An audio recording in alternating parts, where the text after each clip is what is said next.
Hello, everyone, and welcome back to Disc Golf Examiner.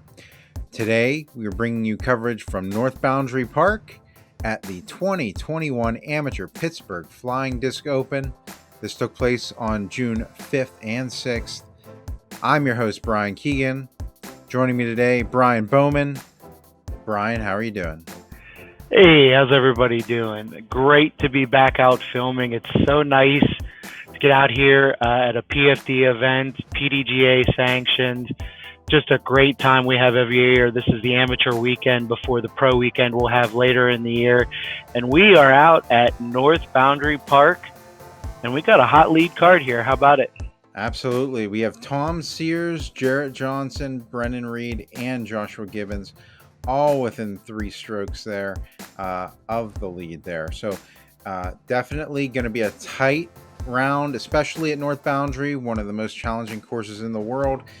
These guys are going to be playing the blue tees, so it will be slightly more, I don't know if you can call it easy. That's the middle tees here. We've got white, blue, and gold. And here's one of our local boys, Jarrett Johnston. I've been playing with this guy since he was a little kid. He still seems like a little kid to me, but man, has he gotten good at disc golf. 2018 Pennsylvania State Amateur Champion. And coming Josh out against... Gibbons. Yep, Josh, go ahead, Bryan.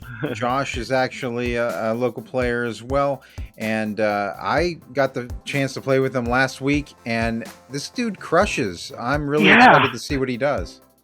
Yeah, and Brendan Reed, I wasn't familiar at all with Brendan, but he made it onto the league card, and probably one of the smoothest throwers I've seen in a long, long time. And that leaves us with the guy in the lead, Tom Snake Sears. We've seen him almost take the win last year at the Grandview Park Championship, and he's a great player. So we're going to start things off on hole 1 here. It's a par 4, 473 feet. You got to throw uphill for this shot, and you have to make it past these trees to the gap. From here, you want to land right about here. You want to make it through this gap, and you need to stay to the right because the trees on the left are a lot of danger, and the trees on the far right are actually even more so. Yeah, they have the pins in somewhat easier positions because the harder positions are way up that hill to the right that you're seeing on your screen there, and really adds an extra stroke. But from all the tees you're throwing uphill, and, first shot jitters, sometimes you put one into the ground, but even from there, he should be able to salvage par. And Jarrett giving that one, turning that over just a little bit, but I think he's going to be in an okay position there. Yep, he's right under that big tree. That's probably the most common obstruction on this hole. And Brendan piping one up there as well. That's going to be a great position. Definitely. And you see how smooth and easy it looked like he threw that. I was throwing undertakers and stuff today. The other guys are all basically throwing race all day. So if you see, we were kind of joking about it. It was a race fest. And you see Josh gets the farthest kind of up the hill there with the little skip. And Tom is really in a hard position here, being on the hill. He's going to flex that shot out, and he'll be probably 70-ish feet from the basket, maybe 80 feet. Jarrett? Yeah, and it's worth it to mention that this course has a lot of blind shots, so filming it is relatively difficult. We do what we can, but as you can see, sometimes you're going for a gap where you can't even see the target. Look at this straight open line right to the basket. Got a little premature release there that sent him off to the left. Unfortunate. And Josh here giving that a rip, and he's got some sauce on that. He snuck through that one little gap there. I think he missed his line, but he definitely got through.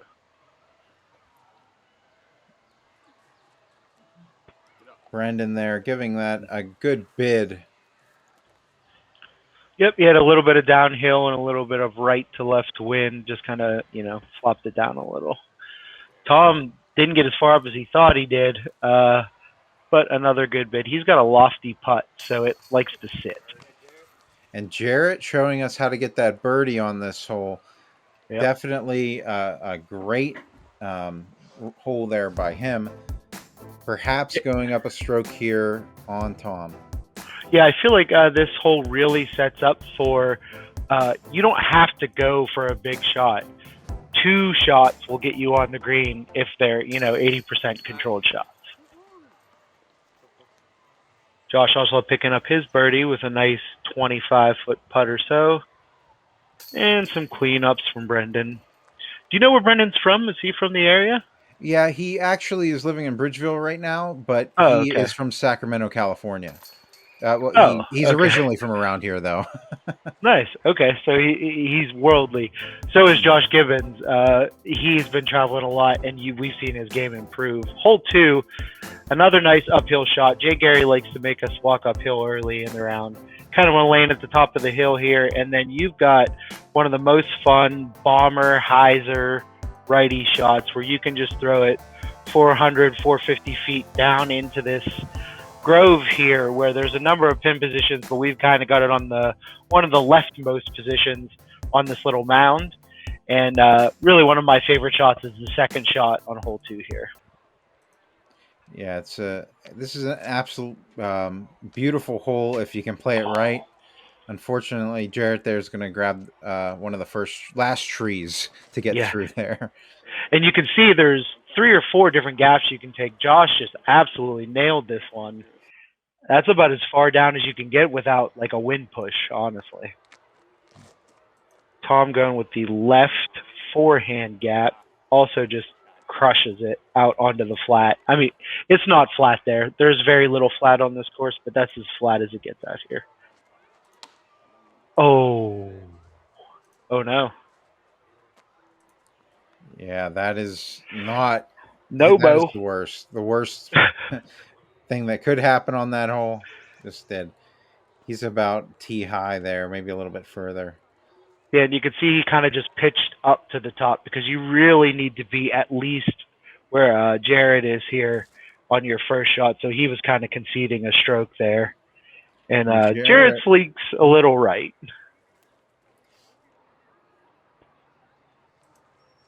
I think we should start saying no bow like people say Daylod. Right. Say no boat. Yeah. And wow. That's a great shot there by Brennan. Hopefully it's stuck. Yeah, there's a kind of like, if you're not going to, okay, Tom does like a picture perfect trying to get it low here. He hit the hill early, but you either have to get it low or crash through the trees. There's 2 approaches. I do really have to give a shout out to the Pittsburgh Flying Disc. This was the largest amateur PFDO tournament ever. Wow. And we encompass 3 courses, North Boundary, Moraine, and Deer Lakes, and really just had huge fields. And it was great to see so many people out playing. These guys had played 2 rounds at Deer Lakes. Yeah. Before the day before this. So, and just a side note, Tom Sears on his last shot at Deer Lakes, hole 18, twoed it. He twoed 18 at Deer Lakes from the blue tees. How? With a 350-foot throw in. Oh my God. Didn't even get to see it happen. Wow. Anyway, so all our guys are down here. We're seeing that this precarious pin position here kind of leads to some rollaways. Jared shorted his a little bit. We'll call that the DGX curse. But Tom, he came in with a great bit and got this roll away. But I think he likes this distance. Yes. Boom. Just fearless there to grab his par, thankfully, and stave off Jarrett.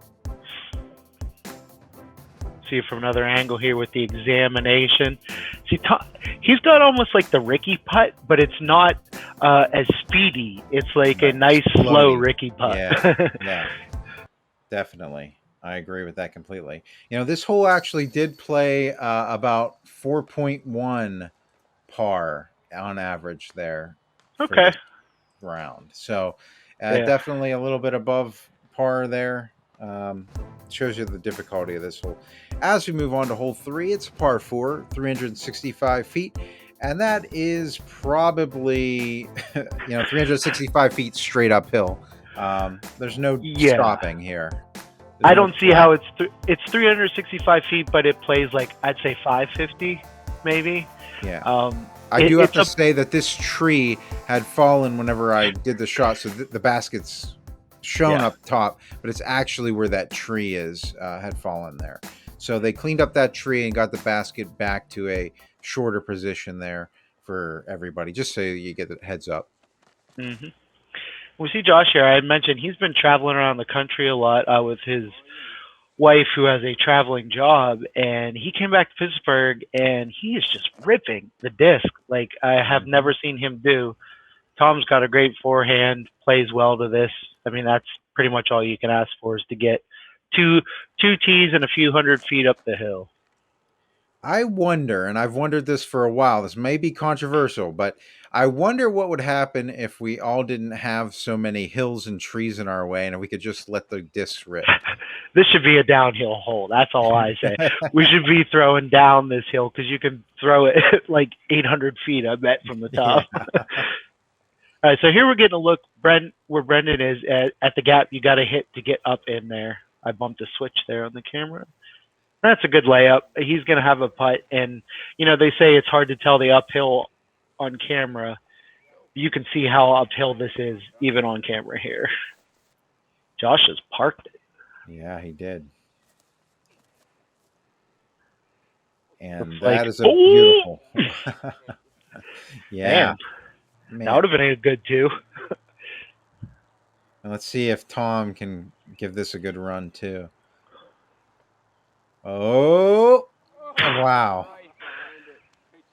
Those are the best runs I've seen on this hole. Even though it's in the shortest basket, those are the best runs I've ever seen on this hole. Oh. We had 3-2 looks there. So got a straddle putt here. The thing about this hole, it is a par 4. It did play at about a 3.69 average. I can see that. Round. Yeah, I can see that. These guys grabbing some birdies. Add 60 feet back and 20 more feet of elevation is where that other stroke comes from. Because you can see how high up to Tom's right on the screen here that other pin goes. Shout out to you for enduring the tee shot camera, and Regis Stump for doing the catch cam for us for the day. As we move on to hole 4, it's a par 3, 258 feet, and this one is pretty straight down this hill. To this right gap, if you're a right-hand backhand player, you're going to want to go down this gap and just have it kind of get through these trees as best you can and have it hook up, A lot of folks call this a poke and hope, and I don't necessarily see that. I feel like there's a left-hand line, a down the center line, and a right line. Now, it may be a hard-to-hit line, but I feel like there are options on this hole, and you're going to see it. We're going to see a lot of different approaches to how to get down here, but it's distance control as much as it is hitting your line. You see Josh tries to go low there and go for the skip shot. He just got a little left of the gap he wanted. Tom with a skipping thumber, which I think is a great play. He's a little left of the basket, which is directly behind that tree we showed there. This is the line I like. Oh, boy, yeah. That's got to stop, though. Right. Oh, wow. He gets a little right and long, but I feel like that's the most natural gap. I like to do it with a putter, personally, an overstable putter. Brendan going for the wider route down here now. Yep. And no, it's got legs. It's going far right now. Wow, how did that happen? That went down the path to the next hole. Yeah. Boy. That's not the way disc curve. Oh, Josh grabbing a great tree there, knocking him over towards the basket. Brendan had one to miss there, but he got a favorable little kick off it. Oh, Jarrett off the top of the basket. Off of the top of the basket, the chains, the cage, and then a tiny roll away. Oy. And Tom's just going to lay up there. He wanted me to relay to everyone that was hard for him. Yeah. Tom is not a layup guy. He was trying to play smart. And I don't know if we caught it on camera, but if you listen to him, whole round he's going, don't be stupid, don't be stupid, don't be stupid. And then he lays up. And this hole did average 3.27 par. So definitely a more challenging hole. As we move on to hole 5, it's a par 4. It is 439 feet. You want to play down through this pasture, up into these trees, and just past these trees in the center of this clearing is the basket. Of course, you definitely don't want to end up in the woods on the right-hand side. That's for sure.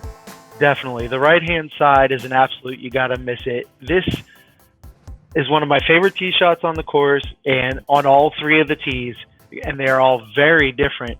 But what you're going to see is, like, optimally, you want to get as close to the right-hand side as you can and cut it back in. Josh wanted a little more flip, but as the wind dummy, we all kind of realized there was a pretty hefty wind going right to left out there and a little bit tailwind, so it was knocking everything down. Tom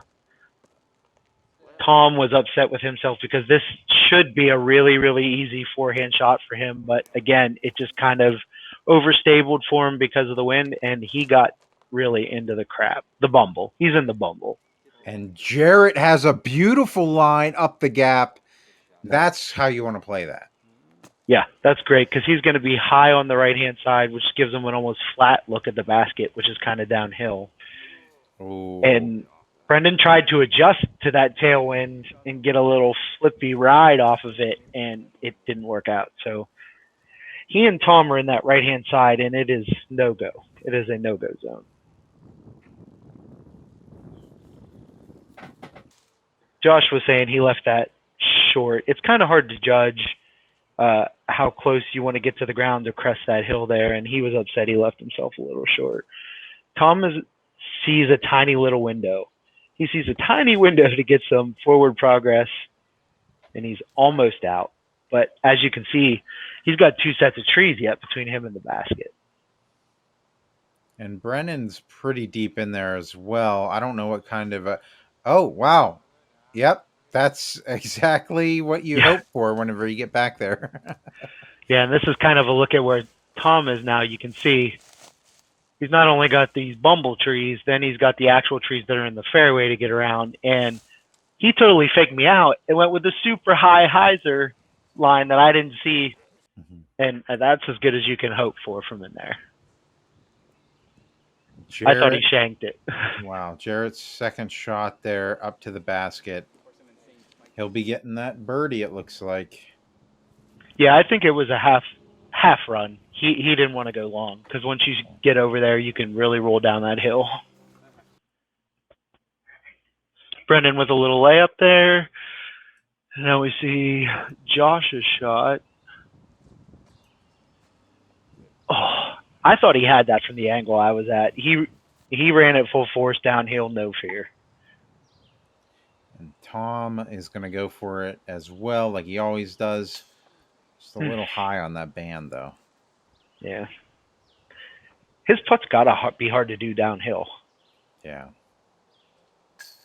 Oh. He was looking at his hand off camera there, like something stuck to his finger, and you could kind of see his disappointment. Josh with just as big a putt as his first one. He had a confident comebacker there. He was upset with this hole because he had set himself up really well there to get the birdie. So Tom taking a bogey, Jarrett taking a birdie. That means they're tied with Josh for the lead now. And all these guys were on the scores all day, just so you know. It was a really fun card. Everybody was like, oh, you lost one and I gained one, and you lost one and I gained one. And so they were like gaming each other all day. Hole 6 here is a crazy, big, straight shot through a tiny gap over a giant ravine to this area where Bryan is right now. And then you've got another low shot over a huge ravine to another ridge line. You'd really hope to get over this ravine that he's going in now and up to this next ridge line he's about to crest. You'd really hope to get there on your second shot, and that would be amazing. And then to get down to the screen, you've got straight lines, hyzer lines, and hyzer lines. There are a lot of different ways to approach it, but we're going all the way to the bottom, and you don't want to go long because you can roll quarter mile down the hill there. And I gotta say, second most challenging hole Definitely. on the course that day. Jarrett was happy with his shot there. He kind of shot for there's a winding road, goat path type road there that goes up. He kind of shot for that and wanted to skip up, and he got it. Oh, Josh, wow. This is the best shot I've ever seen on this hole. Wow. Yes. Of all the pros and everyone I've filmed here, that was the furthest shot. He didn't land in a great place in the end, but I've never seen anyone hit that gap with as much speed and turn as he did. Tom said he was going for Regis, and he would have hit him if it weren't for that last branch. But that's the normal landing spot there.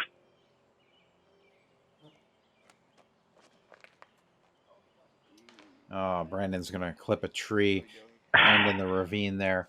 That is a tough position to be in because you can't see where you're going and it's all uphill. Yeah, that's the pit of doom. I basically stayed up at the red tee to film him because otherwise you're just shooting the side of a hill. He really put it high and up there. I can't imagine you could get much further than that shot. So he's where you want to be in one right now. Again, just kind of conceding a shot to get in position. And that one piped through for Jarrett. See, ideally, you would be able to skip up that hill a little bit, but where he is just fine. Tom with a low ripper. We all thought that was gonna. Yeah, see, he crested the hill and he's up in the birdie zone for sure. Man, I love his forehand form.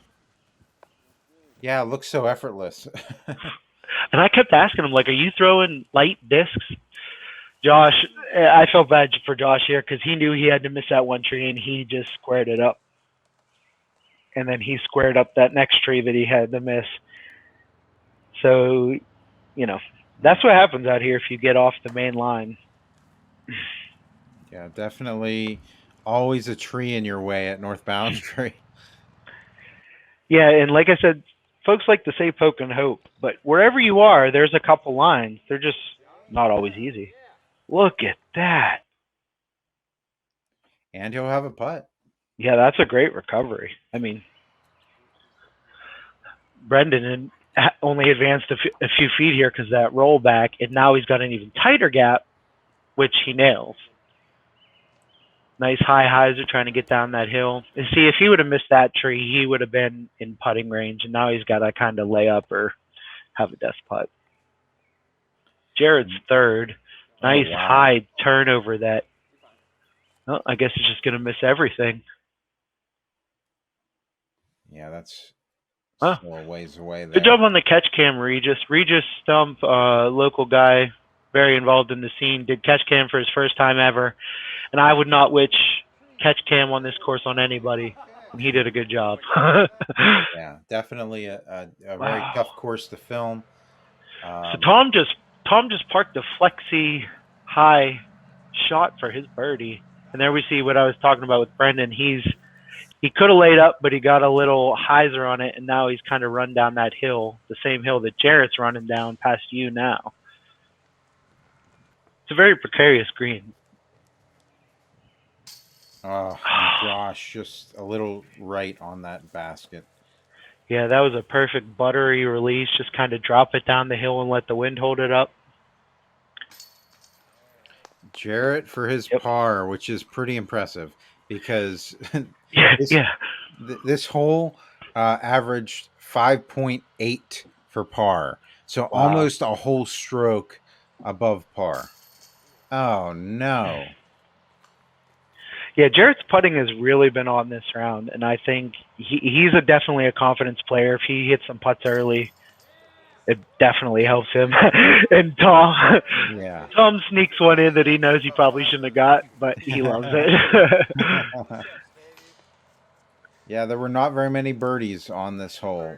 And see, 16% birdies. Yeah, and see, Josh managed just a bogey there. And he was out of position on almost every shot. So that is pretty incredible. Like, to be able to hold your composure there. And now we're looking at hole 7, another par 3. There's only 5 par 3s on this course, I believe. The last one we saw was downhill, and this one is uphill. You've got a left gap and a right gap for the most part. And this beautiful stonework done by our catch cam operator, Regis Stump. We put this little angled stone on the front if anyone wants to get crazy and try a roller jumper. We'll see Tom take the forehand route as he is wont to do. Whoa, he took the center route with a forehand. Okay. Yeah, he got the whole way up there.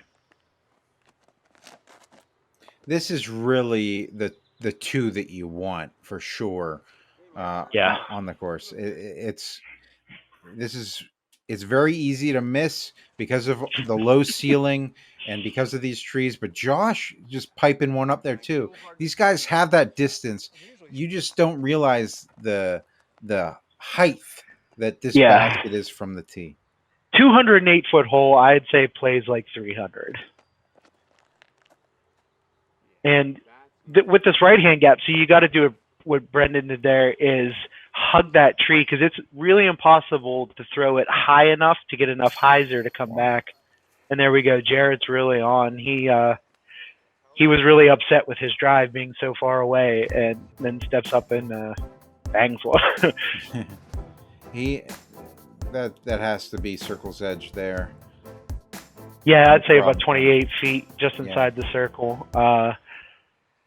And then he said, nice shot to Josh, who landed 2 feet from him after he hated his own shot. So 2 birdies there. And what the heck? Let's give him an examination. Yeah, because every putt on this basket is a death putt. It really is. It's from any direction. You are risking and I've seen people roll the entire way back down. Or into that stuff to the left of Brendan there, which is 3 birdies. 3 birdies. It's all on Tom now. Uh-oh. So Tom makes it. We have our first star frame. And I just got to say, Brendan and Tom look like each other, if anyone else is thinking that. I pointed that out to them early on to get in their heads. And there's our star frame. Aren't a lot of holes on this course that I would ever expect to see a star frame. This is one of them. And they did it. Hey, man, everybody deserves an examination on this one. Heck yeah. I'm down. Boy, okay, so we've got a 9, 10, 11 race here, and we're on to hole 8, which is probably the hardest hole in disc golf to really accurately film, I swear. There's a big right-hand hyzer lane, a big left-hand lane, and you're going up this hill that always slants to the left, and I believe they did put some OB down there. If you can get to the top of this hill, you have another blind shot that's either got to be a turnover up this path Bryan's walking, and you'd hope to get to the top of this hill for a big downhill putt. It is a par 5. A 4 is really tough to get because that road back there is out of bounds as well, and it's all kind of blind when you're shooting over the crest of the hill. And I do have to say, on the catch card, there is a player, Andrew Greenslade, who people may know from our disc reviews, who has gotten a 8 under at this point, and holy cow, is really on their tail. So they're trying to watch Andrew as well, because if he gets hot, they're all going to be in trouble. So we saw Tom on his first shot take the left-hand line. We saw Jarrett take the right-hand line. Josh kind of went up the middle with a forehand. Tom really got about as far up as I would expect someone to get. We're going to see Brendan take that same line there. I keep saying Brendan. I mean to say Brendan. And he's on the hill as well. Josh's tree put him in the center fairway. And he said he was trying to kind of stay up to the right-hand side. There's really 2 approaches. You're high on the hill or low on the hill. There's a great fairway either way. We'll see Jarrett take the lower fairway here. And that is not quite going to make it back onto the path, but he is not in a horrible position there. No, he got enough far forward that wherever he was, he'll like it. Brendan's kind of trying to cut up from the left to the right, but gets caught in the center there. I was way out of position to catch that one. Tom's where he wants to be, and he's going to try to take the center top fairway with another forehand. Just catches a tree about where our spotter Jay Gary was standing.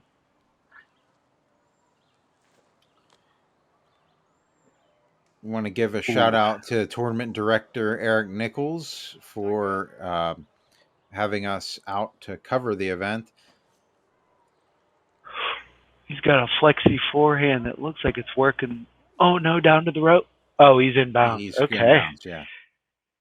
As you can see, this is really hard to film because you don't know which fairway someone's going to end up in, and which tree they're going to hit, or where they're going to land, or where they're going to roll. These are wide open.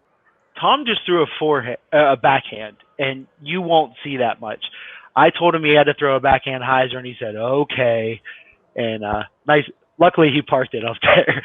Jarrett also parks his, and now Josh has got to come. Oh, what a run! That's like really 90 feet, and he hit the rim.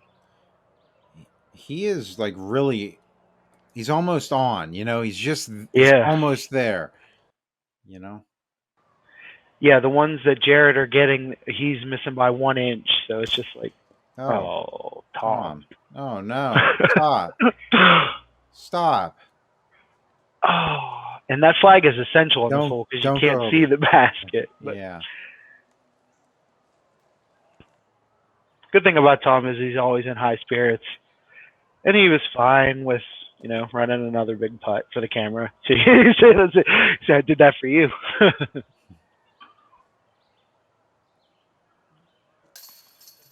Running tap for in. par. Yeah. Hopefully everybody else will be pitching in here. This hole actually did end up playing above par. As expected. Look at that. That's a great birdie from Jarrett there. Actually, there was one eagle on this hole during the round. Believe it or not. Yeah. Unbelievable. Only 16% birdied the hole. But you know who the eagle was? No, I don't. Oh man, we got to find out. Tom was admonishing the basket there. It was William Black. William Black, I don't know that guy. No, me either. Hole 9, big downhill par 3, and the route that Bryan just walked is not really the route you're going to take with a disc for the most part.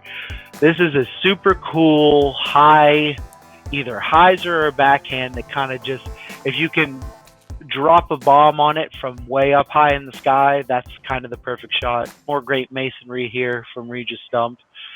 I love this pin position. It's wonderful. Yeah. Jarrett really had a good line there, just clipped a tree, and that's the most traditional route. And then these guys Josh was like, oh, I'm going to throw this hyzer over here, and I didn't even know there was a line over here, which is why I didn't do a great job filming it. But he gets a real huge turnover, and then somehow the wind kicks it back to the right with the tree flick. And he's past the basket there. He's down there. Yeah, we don't exactly know how it happened. Probably some kind of warp zone. Brendan tries to do the same line. You can see he hits the line that I think Josh was trying to hit. Somehow, Josh has got closer to the basket, but Brendan's shot is great. You can't get much further down than that. I like the forehand roller on this hole. And Tom's playing that low flick. Oh, it's going straight. Now it's okay. There it is. Stop. It's got to stop. Okay. It hit the fence and knocked it down before the OB. Wow. Yeah, I think there was some wind out there he wasn't accounting for because he juiced that thing, man. Yeah, he actually, I think he may have fallen after he threw because he was like looking at it. He's like, oh, please stop. Please stop. Please stop. Yeah, you see, he's like one foot from being OB. Everybody's kind of pitching up. I mean, Josh, taking a 3 on this hole's pretty good, but Josh gives that a good bit there. Yep, gets a little bounce off the stonework. And Jarrett kissing the flag. This hole did play above par. You can see how that just happens. You can you can miss the putt or get the upshot, and the upshot's not quite where you need it to be, Yeah. and you can go long. I mean, that's what happens here. Yeah, it takes 2 good shots to get a par 3 on this hole.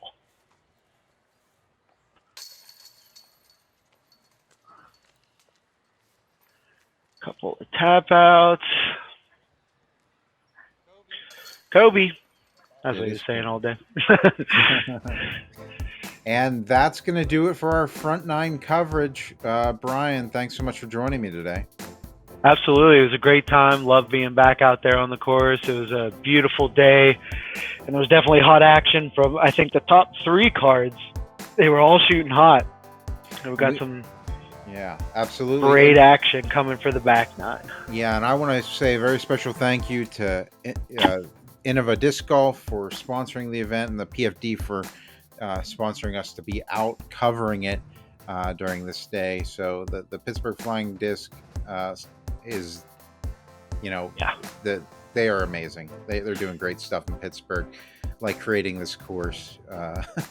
Absolutely, and they bring us out, and Bryan is out there for all the days at every course. He takes a picture, at least one picture of every single player on every course. So Bryan's out there doing the hard work. I just kind of show up at the end for the glory shots. Everybody puts in a lot of hard work, and that's what makes this so great. So that's going to do it for us. So join us on the back 9. And until then, keep banging those chains.